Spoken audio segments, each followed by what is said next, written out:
Hello বন্ধুরা, good morning সবাইকে। তো এই দেখো সকাল সকাল এই যে আমি রান্না শুরু করে দিয়েছি। তো এই যে দেখো ডালটা সিদ্ধ হয়ে গেছে এখানে, আর এই যে আলুগুলো সিদ্ধ করে নিয়েছি, আলু চোখা হবে। আর এই যে এখানে মাছগুলো মাখিয়ে নিয়েছি আমি, কাতলা মাছ হবে, কাতলা মাছের ঝাল হবে। তো এখানে দেখো যা এই যে কলমি শাক কেটে দিচ্ছে, কলমি শাকগুলো ভাজা হবে। তো চলো তোমরা ভিডিওটা দেখতে থাকো। তো বন্ধুরা দেখো এই যে টমেটো দিয়ে টক ডাল আমি করে নিয়েছি, ডালটা আমার হয়ে গেছে। তোমরা দেখো এই যে আলু চোখার জন্য আমি ডিমটা ভেজে দিয়েছি ঝুড়ো করে, আর আলুগুলো এখানে মাখা হয়ে গেছে লবণ দিয়ে। আমার এই যে পেঁয়াজগুলো এখানে ভাজছি, এবার আলু চোখাটা নাড়বো এর মধ্যে। তো দেখো বন্ধুরা এই যে কলমি শাক ভাজাটা আমার রেডি হয়ে গেছে, আর এই যে আলু চোখাটাও হয়ে গেছে, এটা এখন নামাবো। এই যে আলু চোখাটাও আমার হয়ে গেছে রেডি।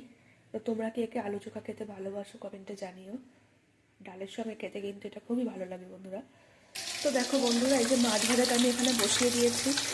এখানে দেখো ধনে পাতাটা পেটেছি, এটা আমার শাশুড়ি মা আলু সিদ্ধ দিয়ে মেখে খাবে, তো ওটা খেতে নাকি খুব ভালো লাগে আমার কাছে। তো তার জন্য যে ধনে পাতা দিয়ে আর একটা কাঁচা লঙ্কা দিয়ে আমি এখানে বেটে রেখেছি।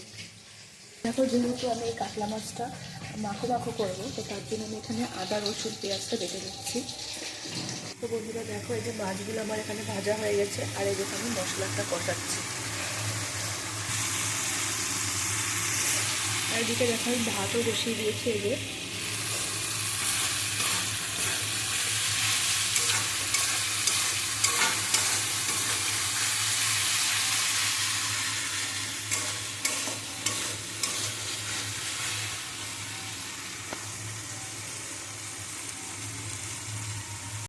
তো বন্ধুরা দেখো এই যে মাছের ঝোলটা আমার হয়ে গেছে, দেখো।